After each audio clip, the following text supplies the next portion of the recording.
The cowboy thought he was doing one simple act of kindness when he freed a frightened Apache woman from slavery.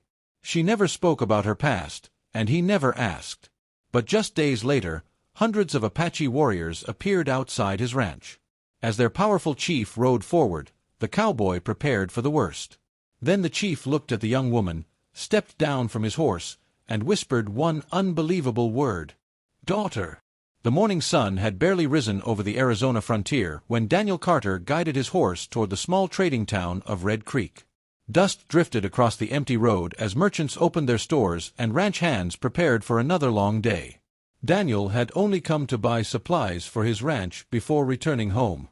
He expected nothing more than another ordinary trip. As he tied his horse near the general store, a crowd gathered at the far end of the street. Quiet voices carried through the air. Some people watched with curiosity while others simply shook their heads before walking away. Daniel moved closer. In the center of the crowd stood a young Apache woman. Her clothing was worn from weeks of hardship, and exhaustion showed on her face. Even so, she carried herself with quiet dignity. She kept her eyes on the ground and spoke to no one. Several townspeople argued over what should be done with her. Most saw only a stranger with no family nearby and no place to go. No one asked how she had arrived there or what she had endured before reaching the town. Daniel listened for several minutes. The more he heard, the more uncomfortable he became. He had spent enough years on the frontier to know that every person carried a story.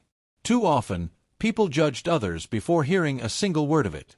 When the discussion finally ended, Daniel stepped forward. "I will take responsibility for her," he said calmly. The crowd fell silent. One merchant looked at him with surprise. "Are you certain?" the man asked. "You do not even know who she is." Daniel nodded. "I know she deserves a chance." The young woman slowly lifted her eyes for the first time. There was caution in them, but also a small spark of hope that had almost disappeared. Daniel introduced himself, but she remained silent. He did not press her for answers. Instead, he handed her a canteen of fresh water and pointed toward his horse. "You do not have to fear me," he said. "My ranch is not far from here. You will have food, a safe place to rest, and as much time as you need." For a long moment she hesitated. Then she gave a slight nod. The journey back to the ranch was quiet. The desert stretched for miles in every direction. Hawks circled high above, while the afternoon wind carried the scent of sage across the open land. Daniel noticed that the young woman watched every hill and canyon with careful attention, as though searching for something she had lost. When they finally reached the ranch, Daniel showed her a small guest cabin beside the barn. It was simple but clean, with fresh blankets, water, and a warm meal waiting inside. She looked around the room without speaking. Just before Daniel closed the door, she quietly said her first words. "My name is Ayanna." Daniel smiled. "It is good to meet you, Ayanna." Neither of them realized that far beyond the distant mountains, a respected Apache chief had already begun searching for his missing daughter. With every passing day, his riders came closer to the lonely ranch where two strangers had unknowingly become part of the same remarkable story. The days that followed settled into a quiet routine.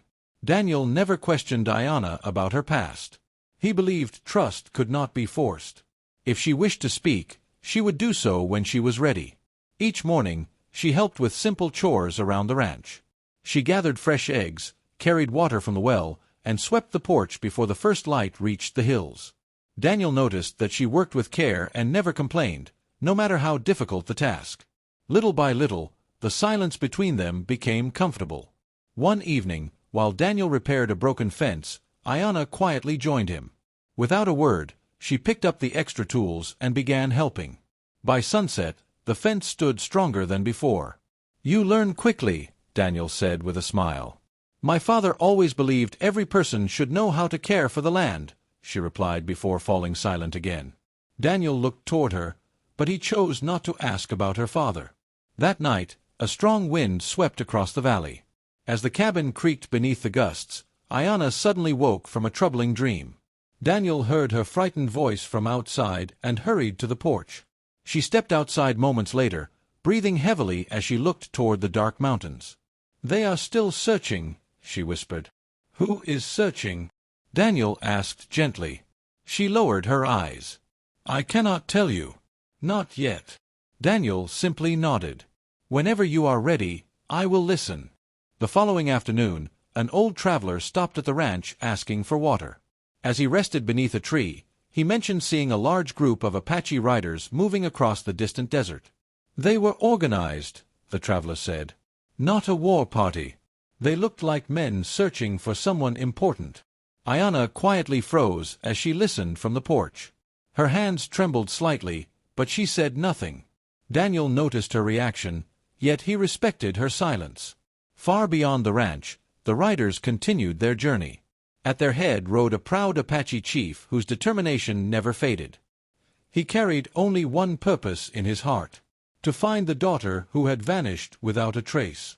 With every mile they traveled, the distance between the searching father and his missing child grew smaller. 3 more peaceful days passed at the ranch. For the first time in many months, Ayanna began to smile.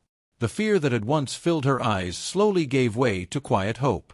She laughed softly when Daniel's old sheepdog chased chickens across the yard, and she even began humming songs while tending the small vegetable garden. Daniel was glad to see the change. He never treated her as someone who owed him anything. To him, she was simply another person deserving of kindness and respect. Late one afternoon, as the sun painted the desert in shades of gold, Daniel climbed a nearby hill to check the grazing horses. He suddenly stopped. Far in the distance, a cloud of dust stretched across the open land. Horsemen. Many of them. Daniel counted as best he could, but there were too many to be certain. They rode in perfect formation, moving with purpose toward the valley. He hurried back to the ranch. Ayanna, he called calmly. There are riders coming. She stepped outside and looked toward the horizon.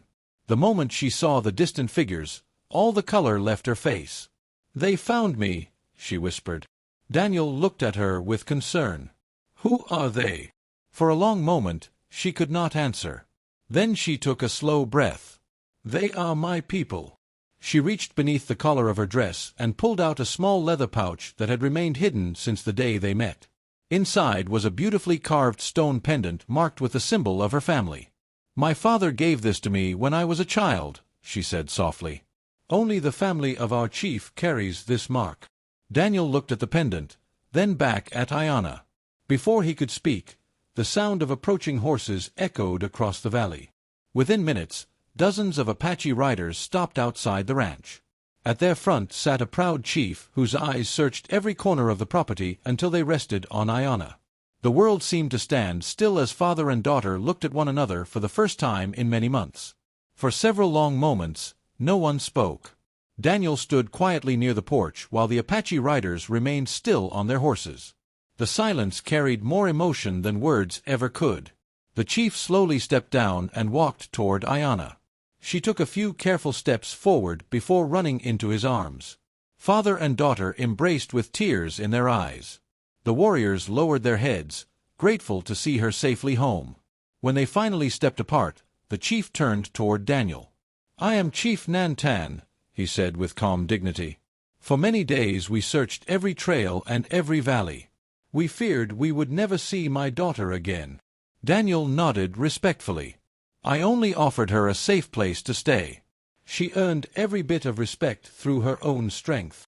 The chief smiled. Many people could have walked away. You chose compassion instead. He removed a finely crafted necklace from around his neck and placed it in Daniel's hands. This is not payment, the chief said. It is a symbol that my family will always remember your kindness. As the evening sun settled behind the mountains, the fear that had once separated two different worlds was replaced by mutual respect, trust, and the beginning of a lasting friendship. The next morning, the ranch looked different.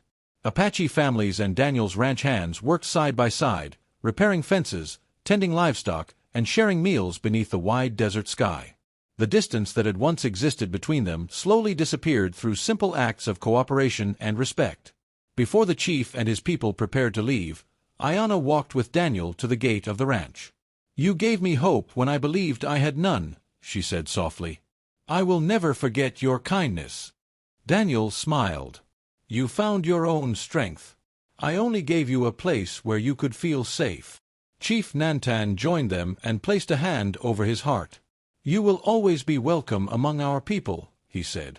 "Our paths crossed because of compassion, and that is something time cannot erase."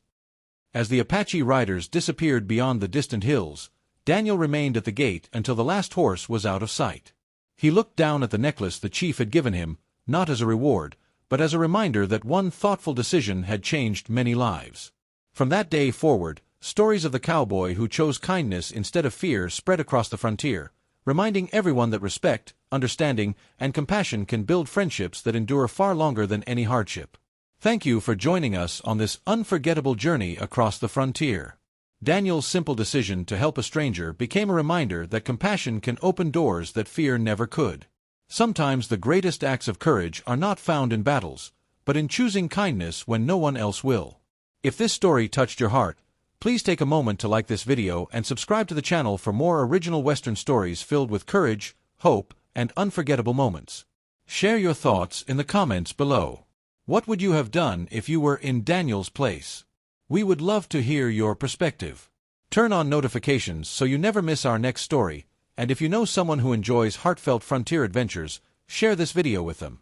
Until next time, thank you for watching, and may kindness always guide your path.